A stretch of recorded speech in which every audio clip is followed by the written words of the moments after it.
Alright, this is the first video of the chapter Structure of an Atom, which is the second chapter of your chemistry. So, if I have to give you an overview of this, you will be talking whatever you have discussed in grade 9. It's this entire chapter is built on top of that. We are going to revisit every topic that we discussed in grade 9, but with a very detailed manner. Additionally, you will be also dealing with the final atomic structure that we are currently going with, and also from there we are also going to understand the final electronic configuration. How do you write the configuration of electrons, which helps us to understand, or which actually helped us to come up with the current periodic table. All right, so let's talk about this. So this will be an evolutionary chapter, like it all started with in the sequence, like the sequence of events that happened which led to the structure of an atom. Okay, so the first path here was given by Dalton in the form of Dalton's atomic theory. Okay, so in Dalton, in the year 1808, he gave his theory, that is Dalton's atomic theory, according to which he said that all matter is made up of atoms which are indivisible. Indivisible matter, indivisible atoms. You cannot divide it further, which is, of course, later there are people who discovered subatomic particles like electrons, protons, but according to Dalton, the smallest particle of matter, he called it as atoms. And if you talk about an element, in a given element, all atoms or all particles are similar to each other. They're identical in shape, size, and everything. But if you're talking about different elements, then the atoms look different. They are dissimilar. Like a gold atom is very different from a copper atom. Alright? And if you are talking about compounds, compounds are made up of elements, right? In a fixed ratio. So, atoms, that is when he defined compound also, that atoms of different elements combine in a fixed ratio. Okay, fixed ratio, and that leads to the formation of compounds. So this is what he gave according to his theory. Okay, and that was in 1808. In the year 1897, J.J. Thomson, he was the one who discovered electrons. But how did he discover? He discovered the electron through a cathode ray experiment. Alright, so let's understand what was the setup here and how the cathode rays were discovered, through which electrons were discovered. Now, if you are asking me from exam point of view, these topics are not much important, alright, but yes, we have to study all of them. There are chances that at times they can ask you questions from this. Okay, so let's start understand this. So he took something called as a discharge tube, which is like your tube light, and the discharge tube has a structure like this, like a tube light. The ends are having a metallic plate. So there are metallic plates at the ends. Okay. So, and this metallic plate is connected to a battery, which is connected to a high voltage setup. Okay. So they are acting like electrodes, basically, the metal plates. And you are passing hydrogen gas into this discharge tube. Okay. At a pressure of 1 atmosphere, and then slowly, J.J. Thomson was conducting this experiment. He passed hydrogen gas at starting from 1 atmosphere pressure, no change. He slowly started playing with the pressure. He started increasing the voltage up to 10,000 volts, and a pressure was about 0.001 atmosphere. And due at this combination, he could see that there was a beam of light from cathode to anode. Beam of light which were coming from cathode to anode.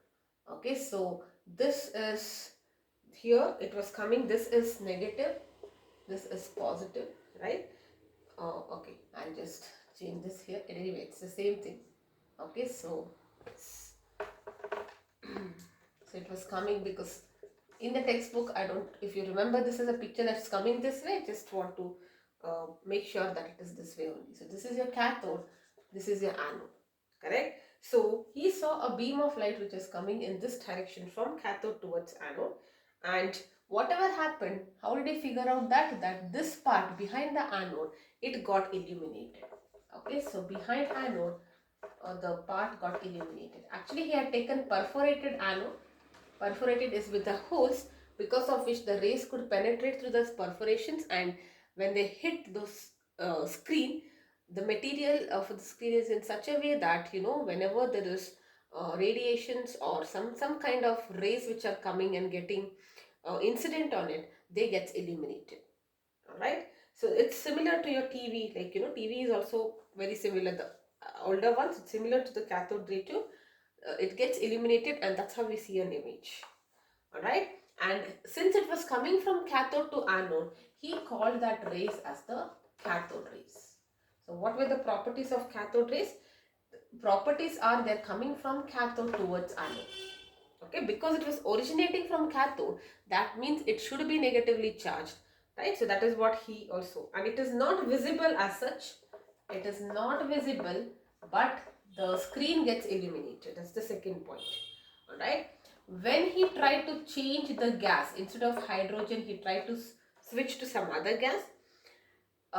Also, he tried changing the metal plates. Metal plates were changed. He tried to use some other metal. He could still see cathode rays. So it was not like only for this metal or this gas we could see cathode rays. It was seen for all the gases and for all the metals. Alright. Now, if you had placed an electric plate above and below the cathode tube, okay, sorry, here. If you had placed an electric plate above and below the cathode ray tube, what he could see was there was deflection. The deflection was towards the positive plate. If this was positive and this was negative, the rays were bending towards the positive plate. So the deflection was towards positive plate, which confirmed that the cathode rays must be negatively charged. Alright, and it is just like a magnet, you know. Even if you are changing it with replacing the electric plate with the magnetic setup or a magnetic plate, even then the rays were bent towards the positive side. Okay, and the mass of this negative rays which are coming, negatively charged particles, is very less. It is about 1 by 1000 times of hydrogen. It is very small. Hydrogen, that's the lightest element of all, and the mass of these particles are still more lighter.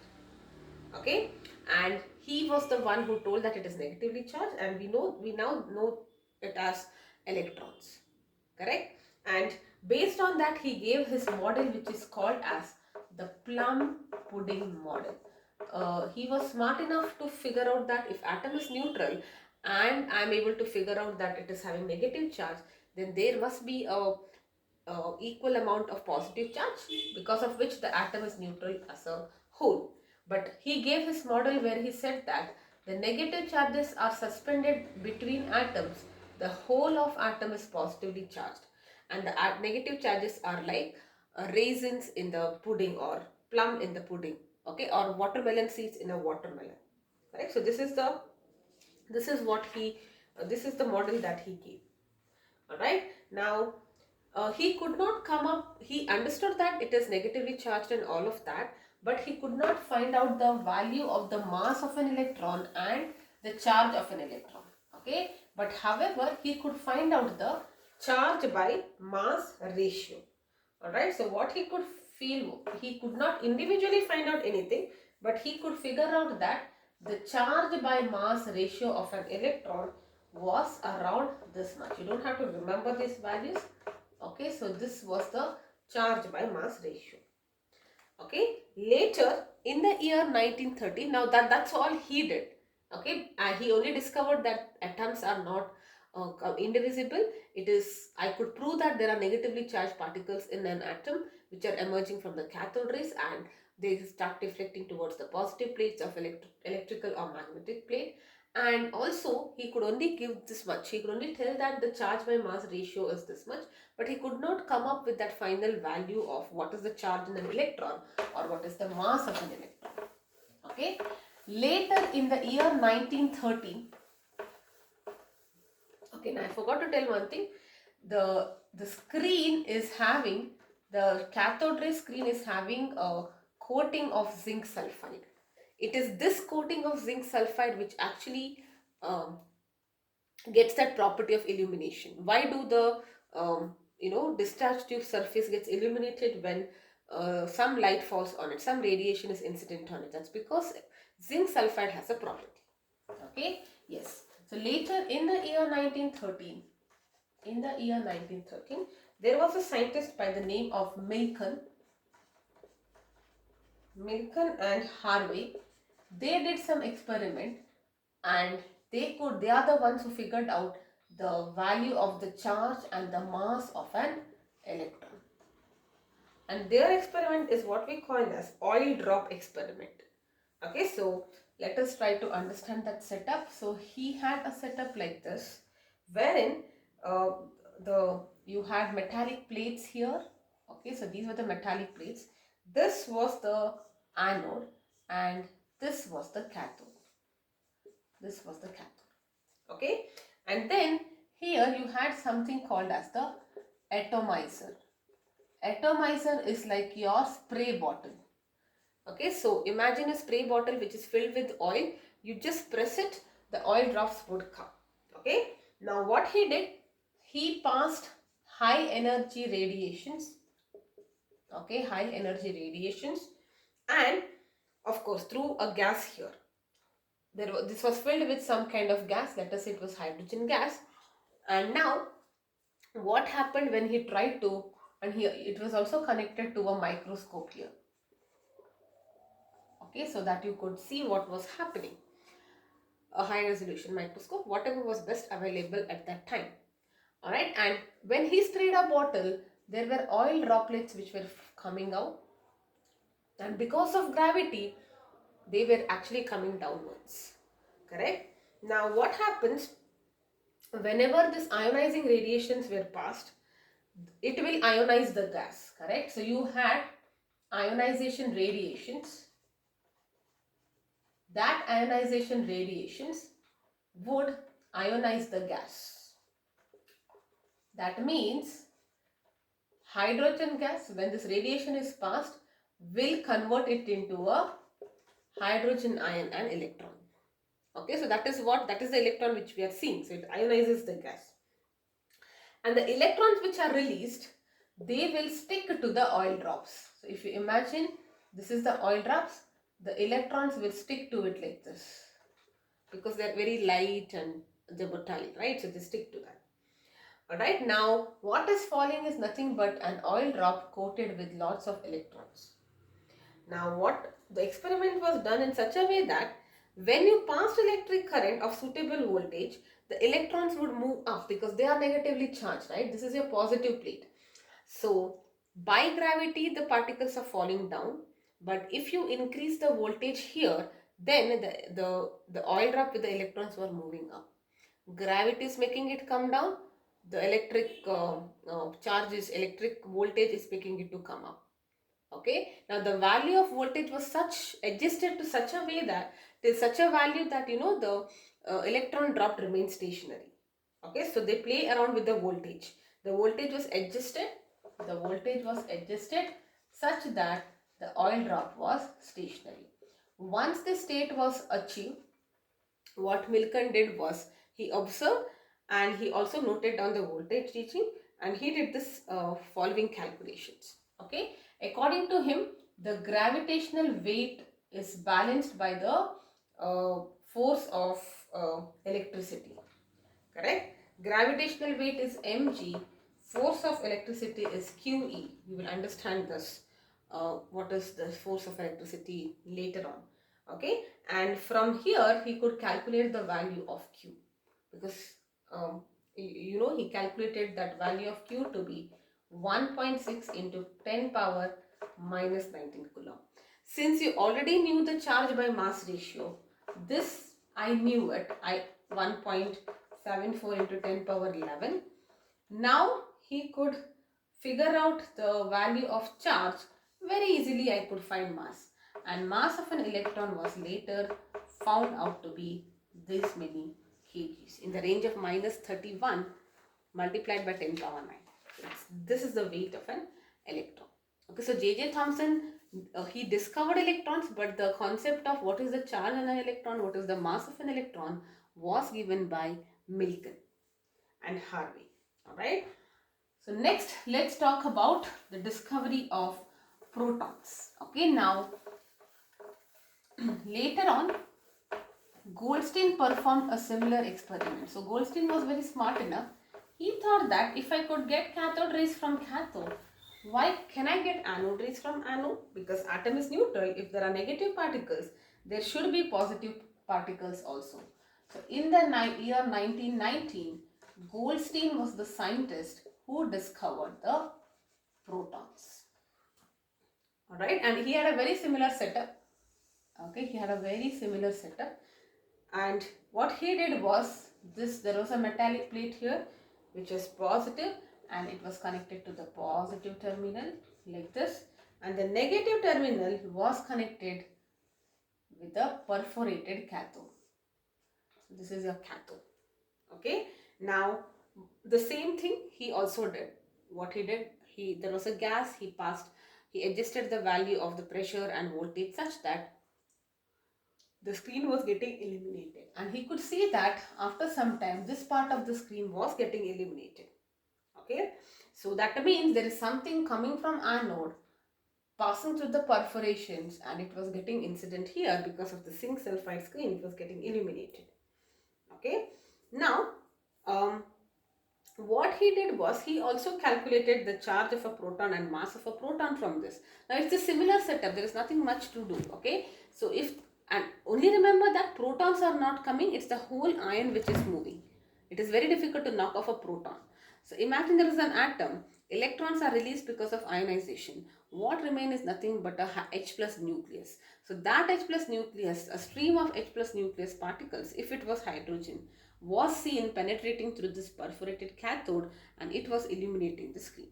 Since it was coming from anode, he gave the name anode rays, and even if you bring that electric plate and all that, it was getting shifted towards the negative plate, which confirmed his initial assumption that it has to be positive charge. Okay, and based on that, he discovered the charge on a proton. Charge on a proton is same as charge of an electron, and mass of a proton is 1.67 into 10 power minus 27 kg. Electron is in the range of 10 power minus 31.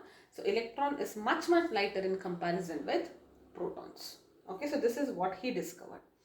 Later on, in the year 1932, James Chadwick, he discovered neutrons. Now people were very happy with the discovery of protons and electrons because, okay, that's the reason it is balanced, because equal number of positive and negative charges are seen. But there was one problem which was telling you that, if hydrogen is having one electron and helium is having two electrons, and the number of protons also will be 1 and 2, then they should technically be weighing the same, meaning double, right? Because there are two particles, it should weigh double. But surprisingly, helium was weighing 4 times. And that made the scientists to figure out that if it is not just protons and electrons which are there, because had there been only protons and electrons, the mass would have doubled, because hydrogen has 1 proton, 1 electron, helium has 2 proton, 2 electrons. Correct? So, and we are not considering the charge on the mass of an electron, because it's very small compared to the protons.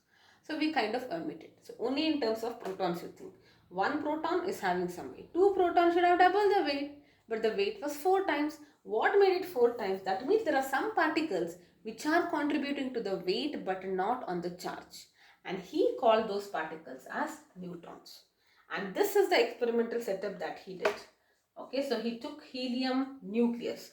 He2 plus is helium nucleus, which is also called as alpha particle.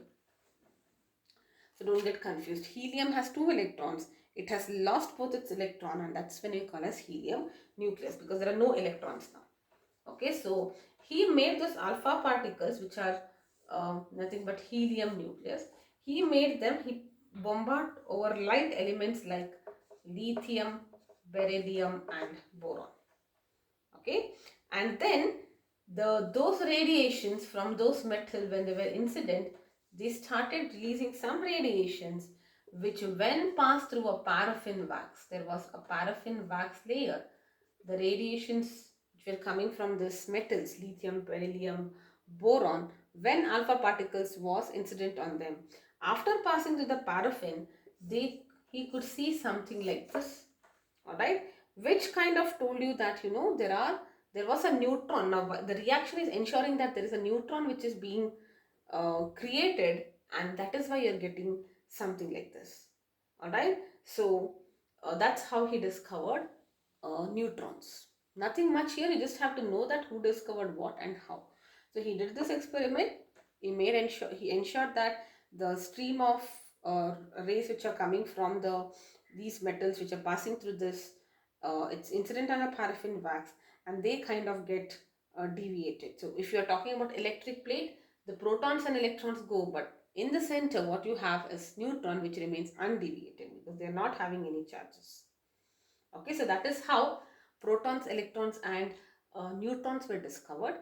In the next video, I'll be talking about Rutherford's model and what are his highlights, what are the negative or limitations, and that is how you will slowly be entering this chapter. Like, it is all started with the history. Like, first Dalton said no electrons and all, atom is simpler.